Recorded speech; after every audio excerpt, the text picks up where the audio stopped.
U skladu sa strategijom održivosti, Raiffeisen banka posebno brine o mladima, koje podržava na različite načine. Jedan od njih je i povećanje mogućnosti za njihovo zaposlenje. Još 2017. godine Raiffeisen banka je uspostavila program saradnje sa fakultetima i univerzitetima u Bosni i Hercegovini. Studentima je omogućeno da kroz praksu steknu iskustvo koje im je kasnije predstavljalo prednost za zasnivanje radnog odnosa. Raiffeisen banka kontinuirano radi na promociji kulture i umjetnosti u Bosni i Hercegovini, prepoznajući važnost kulturnog nasljeđa i njegovog uticaja na društvo.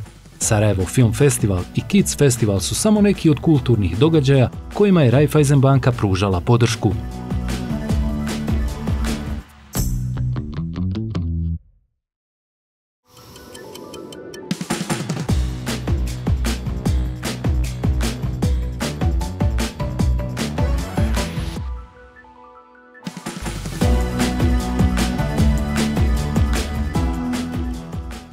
Sportske igre kroz ekonomijadu okupljaju studente iz fakulteta iz cijele regije. Koliko su po vašem mišljenju upravo ovakvi događaji važni za razvijanje nekih drugih osobina, konkretno u ovom slučaju tog timskog duha, stvaranju prijateljstava među budućim, nadamo se, rođenim ili liderima po postanku i po nauci? Pa sami ste rekli, ja tu više nemam što da dopunim. U biti to je zaista tako. Znate, mi imamo sve manje i manje vremena, obzirom na ovaj tempo života kojem svi svjedočimo. Na kraju se sve prebacuje jednim dijelom, ne samo zbog tehnologije, nego jednim dijelom zbog nedostatka tog vremena za druženje u virtualni svijet. Pazite, a samim time postaje sve važnije taj fizički kontakt, kako bi rekla, da nije sve u virtualnom svijetu. Jedan od načina je naravno kad imate aktivnosti, pogotovo ove koje u sebi postiču taj duh pobjede, natjecanja, zajedništva. To je sve ono što vi propagirate jer je sad najnormalnija stvar i svi znamo u HRM-u da je jedan od načina na koji vi pravite zajedništvo da biste napravili dobru kompaniju upravo taj, da se ljudi druže. Pa tako to mi provodimo i ovdje i naravno u saradnji sa našim sponzorima, među kojima je i Raiffeisen banka.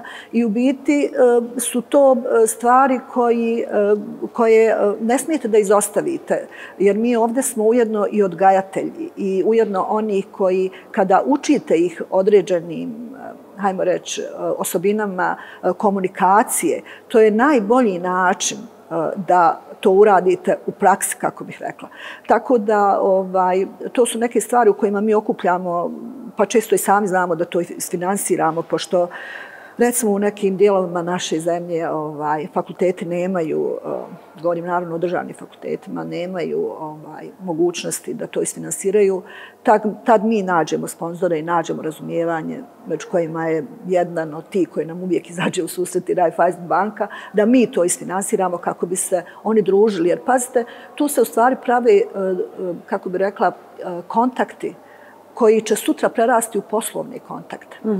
Tu se prave i druženja koja će sutra prerasti u nešto puno više, znate. I to se mora i njegovati i razvijati. I to je jedan od najboljih puteva upravo u ovo vrijeme, kada imaju malo više vremena, ako oni misle da nemaju, ali imaju puno više vremena nego što će imati sutra. Sada ću vas iz perspektive stručnjakinje pitati, kada posmatrate ove globalne tokove, kakva vrsta ekonomije danas preovladava, kako ocjenjujete trenutnu globalnu ekonomsku situaciju u cijelom vrtlogu svih, nažalost, i nesretnih dešavanja u ovom svijetu? Dobro ste rekli, nažalost. Pored svih mogućnosti koje mi imamo danas i koje smo, ja bih ipak rekla, malo svjesni. U kom smislu smo malo svjesni?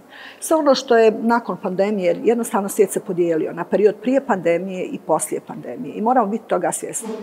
U vrijeme pandemije nekako ispod radara je prošlo puno stvari i svijet je počeo jednim ubrzanim tempom da ide ka svijetu digitalizacije, ka svijetu koji apsolutno nema ni 10% od onoga što smo mi prije radili, kako smo radili. Ovo je jedan vrlo kratki prelazni period. Vidite da se sve akcelira, sve je ubrzano i sve ide brže i brže. U tom svijetu u kome je virtualni svijet nadvladava, je jako teško, ako nemate određene pretpostavke, da se snađete. Sad ću vam reći da se trenutno siva ekonomija nalazi u poziciji da je ona nekoliko puta jača i veća, i to se nikad do sada nije desilo. To je ono ispod radara, kako mi kažemo, u odnosu na ono čega smo mi svjesni. I to je strašno. I to se naravno dešava kao posljedica onoga što mi imamo razvojem digitalizacije. A digitalizacija je neminovnost. Automatizacija, digitalizacija je neminovnost. Ali ona nije praćena adekvatnom kontrolom, nije praćena odgovarajućim propisima koji bi spriječili njenu zloupotrebu, nego obratno.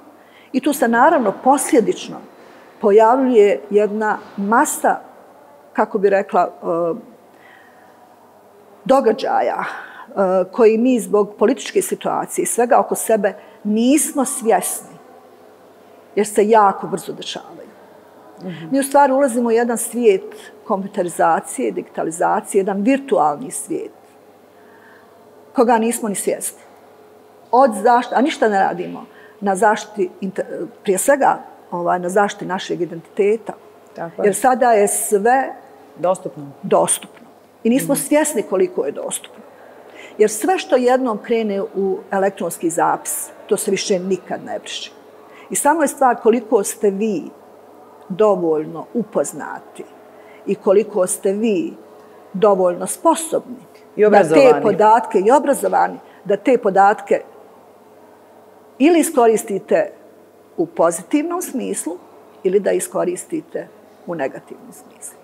I mi u stvari ovdje moramo, i to je ono što nam nedostaje, i to je ono što mi moramo imati ovdje podršku, a nažalost nemamo je kakav bi trebala da bude, a to je da educiramo djecu upravo u tom smislu da mogu da odgovore tim novim izazovima. Jer ako to ne bude slučaj, imat ćemo velikih problema. U stvari ta siva, podzemna ekonomija će nadvladati ovu o kojoj sad pričamo. I sad ispod radara prolaze sve te stvari, kako se obično kaže u slengu, iz razloga što se mi bavimo političkim situacijama, iz razloga što se mi bavimo nekim, ja ću to bez obzira kako nekom izgledalo trenutno važno, stvarima koje, vjerujte mi, samo skreću pažnju od onoga što je u stvari cilj da se trenutno odradi kada je o ekonomiji riječ. Misli možda globalno djeluju, lokalno bi bila ispravna krilatica u ovom trenutku i nas u Bosni i Hercegovini. I moramo biti svjesni toga i moramo to podržati. A ključ je u toj priči obrazovanja. I ono nama ne smije izmaći iz ruku. I ne smijemo dozvoliti ono što se trenutno dešava opet ispod radara, da imamo jedan... Nije problem što i trebaju djeca da idu vani, ali trebaju da se vrati. A ako im ne napravite uslove da se vrati, oni se neće vratiti. Ono što, nažalost, mogu da istaknem kao, sad neko će to shvatiti ovako i onako, pa tačno ne znam da li da to izgovorim ovako javno, što je činjenica da u biti, iako su ove okolnosti strašne, ovo što mi živimo trenutno, one su na ivici svjetskog rata, to je činjenica, pa i ovdje stvari koje mi ovdje živimo, u biti, pa možda to djelomično doprinosi i tome da se taj egzodus naših mladih mozgova, tako kaže, malo usporio i zaustavio i zaustavlja. Ali prije svega mi moramo da iskoristimo ovu priliku da obezbijedimo mladim ljudima da oni ovdje ostanu. Odnosno, da gdje god mogu da nauče nešto novo, da nauče, ali da se vrati. A oni imaju, vjerujte mi, odlične pretpostavke da sa onim znanjem koje mi damo, da mogu odmah da se uključe vani u nešto iznad toga. Vjerujte mi, naši stručnjaci odmah počinju da rade vani. I to je činjenica u stvari. Evo, upravo u ovim trenucima dok nam kroz kadare prolaze mladi ljudi, studenti Ekonomskog fakulteta Univerziteta u Sarajevu, a nastavno na ovu priču koju ste mi sada tako lijepo ispričali, šta bi bila vaša preporuka, vaš savjet tim mladim ljudima uz obavezu, naravno, nama starijima da im omogućimo najbolje moguće uslove za ostanak i edukaciju u Bosni i Hercegovini? Šta možemo njima da posavjetujemo? Da vam kažem ono što je osnovno, a to proizilazi iz mog posla koji radim u biti je edukacija i samoedukacija. Mislim, mi moramo obrazovati to na najsavremeniji mogući način kadrove i zato ne smije da nedostaje novca. Zato jednostavno moraju da se prave uslovi. Jer ako i mi ne napravimo ovdje, napravit će i neko drugi negdje drugo. A opstanak ove zemlje realno je u mladim generacijama. Generalno je opstanak u mladim generacijama, ali ove zemlje, vjerujte mi, u dobro educiranim, osposobljenim ljudima koji će moći da u tom vrlo turbulentnom i vrlo brzom vremenu koje je digitalizirano vremenu koje je pred nama i koje dolazi, a ono je u stvari već došlo. Samo što mi još uvijek nismo toga, u stvari nećemo da budemo svjesni toga, da nas vode, kako bi rekla, na pravi način i u pravom smjeru. I toga moramo biti svjesni. Mi smo nekako to izgubili iz fokusa. Moramo obezbijediti ljudima bilo kakvog materijalnog stanja. Prosječnom studentu, jer vi nikad ne znate šta će od kojeg studenta na kraju. Imate studenta, znate, kao ono, ko uspavana ljepotica. To je bar moje lično iskustvo. On je pa i u nekoj srednjoj školi, pa možda i na početku fakulteta i ovako i onako, a vrlo inteligentan, vrlo bistar, razmišlja na 10. interakciju. I onda se neko doba probudi. Morate naći načina da ga probudite i da napravite od njega vrsnog stručnjaka. Ali mu morate dati predispozicije za to. Ne možete ga ograničavati. I morate mu stvoriti uslove za to. Eto, ja sam za te uslove i da imamo, kako bi rekla, smisla za to i da smo svjesni toga.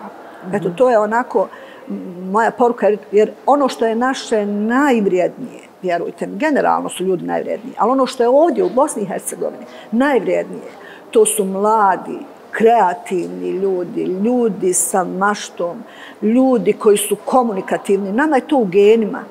Da nije tako, evo, svjedoci smo rata koji smo prošli. Ja ne znam ko bi još opstao u takvom ratu, u takvim uslovima. A mi imamo, hajmo reći, iskustvo da, eto, hvala Bogu, jesmo. 25 godina dobar komšija. Raiffeisen banka.